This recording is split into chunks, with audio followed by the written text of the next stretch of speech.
In this session, we're going to look at component 1. We're going to look at how to complete the logbook.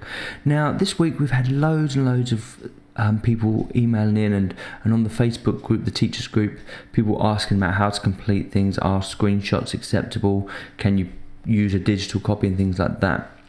Now, this is the first time we've run through this spec, so it's still a little bit kind of ifs and maybes, and everyone tries to push the boundaries ever so slightly just to kind of fulfill their students' needs, which is completely accepted, but you've got to be careful. If you push this too far, you will get penalised, and that's something we definitely do not want. So let's just try and get some rules of thumb going, and let's just try and make sure that we are as successful as we can possibly be. So the first thing then, understanding the requirements of the actual brief. So if you've done all your work right and you've completed your specification and you've entered it all in, you've got no worries, okay? And the first thing, a bit late in the day, of course, because we're now just entering May, so we've got approximately 15 days before this work has to be to the examiner. But if we've done our work right, we've looked through the specification, we've been given our logbooks well in advance, and we've gone through and we've made sure we've recorded it properly, we've mixed it properly, we've done some subtle mastering, and then we've bounced it down. And now, if we've been going along, we should have been completing a lot of this logbook, even if it was in rough, as we go, which is absolutely fine. And once again, it has to be off to the examiner by the 15th. So onto the logbook. So if I just switch over for a second and let's just see if we can get this working. There we go. So this is the logbook that you should all have. Each year the examiner are very specific about what they want, and this year the one thing that they've really been explicit about is the fact that they don't want too many pages to mark. So just be very careful. In the past, in the last specification, my students were handing in screenshots left, right and centre, and but this time it's really frowned upon, so we have to be very careful of that. So at the top here then we have to put the candidate's candidate's surname and first name or other names, the centre number and the candidate's number. Now as we go through, we've got all of our instructions here. So the first thing is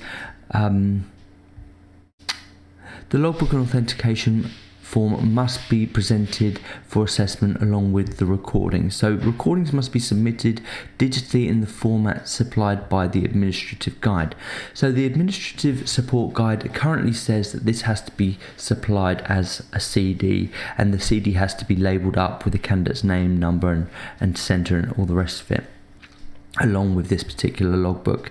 If the logbook isn't completed alongside it, you will get penalised for marks, even though the logbook doesn't on its own carry any marks.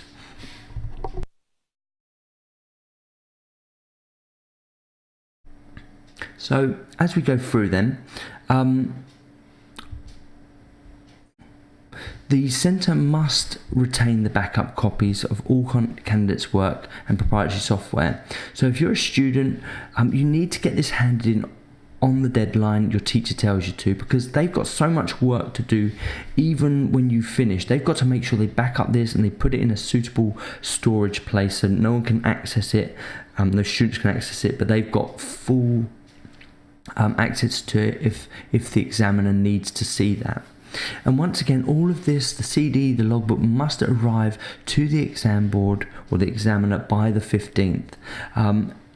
My centre, we tend to have like these one-day turnarounds, which is absolutely fine, but most centres, I would be saying that you need to be getting your work in at least 5, 6, 7 days before this. Some centres get in a lot before that, and that's absolutely fine. I definitely would not be taking this to the wire. You do not want to lose marks because you were trying to get a few more marks in your production or whatever. This should be done and done. So the total marks for component 1 is worth 60 points, and it says here you must use black ink and ballpoint pen. Answer the sections in the spaces provided. There may be more space than you need. Do not attach materials. Now if we look at these 3 points here, there does seem to be, in the questions that I've got this week, there does seem to be some ambiguity here.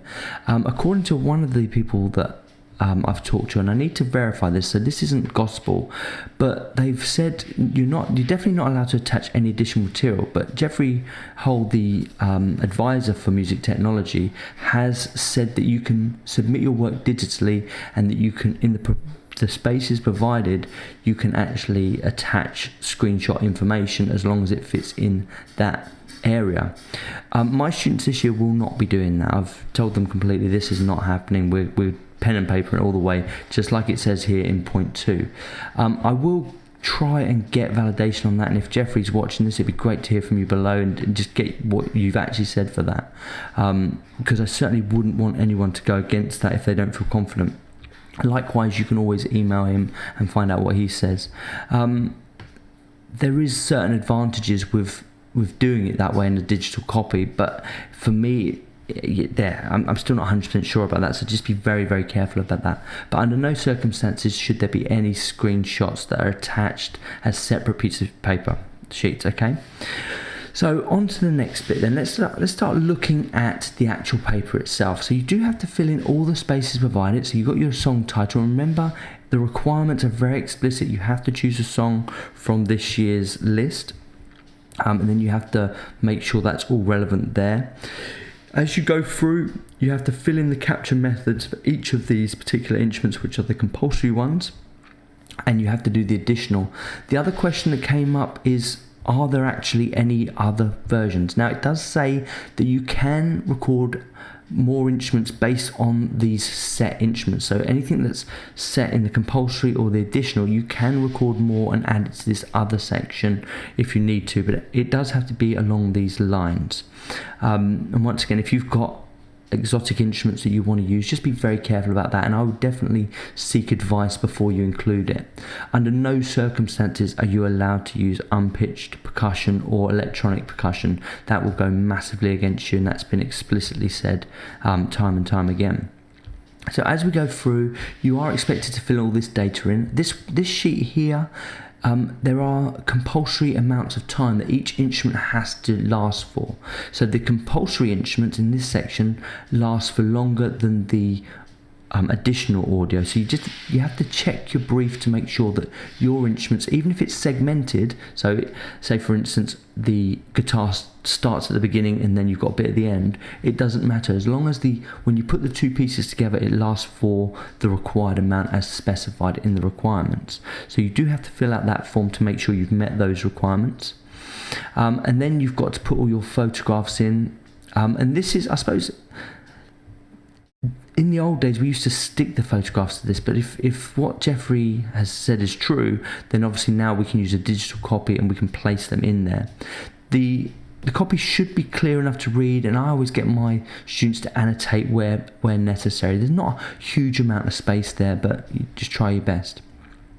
And this is the area that the ambiguous starts, because there's not a lot of room to detail all of your EQ and your effects and your dynamic processing. So what has been said is what you do detail has to be clear and that it's relevant. If you've got any automation, you're going to need to kind of represent that as well in some form.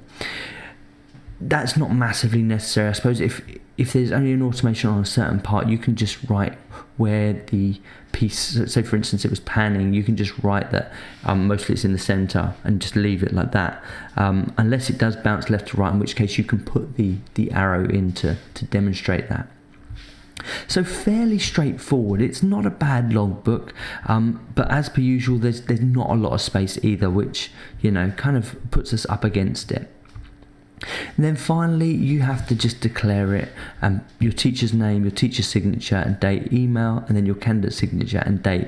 And all of this has to be done and sent off to the examiner before the 15th, or it has to arrive to them at the 15th of May. And this last bit is for the examiner, this isn't for anything else. So hopefully that's okay. If you've got any questions about this particular logbook and you want to get some clarification, put some comments below. It'd be great to hear from you and just see what we've got for that, and see if there are kind of anything being said that we don't all know about, because in the past this has been the case. Certain centres have handled it in a certain way and other centres have kind of shied away from doing that. But if there is an accepted norm, I think we all need to know about that. We all need to kind of share that information. We will do a similar one for the Component 2 logbook. Now, if you like this format, as I said in previous videos, it'd be great to get your support. It'd be great to kind of get you guys to put a thumbs up and to subscribe to the channel. Also, if you subscribe to the channel, you're going to get this posted to your inbox, so you'll be always aware of what's going on. In the future, we're going to try and give lots of these updates. So as we talk to examiners and as we talk to various teachers, we're going to try and feed that back as a video format so that everyone gets put into the conversation. I think this is really, really important that we take this subject forward, and that there is no kind of hiddenness about what we do, and that everyone has the same advantages, and the students are more than aware of what we do and how to submit things and go for those top grades. So hopefully you've enjoyed this, and I'll see you in the next one, and good luck with the submission of the logbook and your coursework, and I hope it all goes well.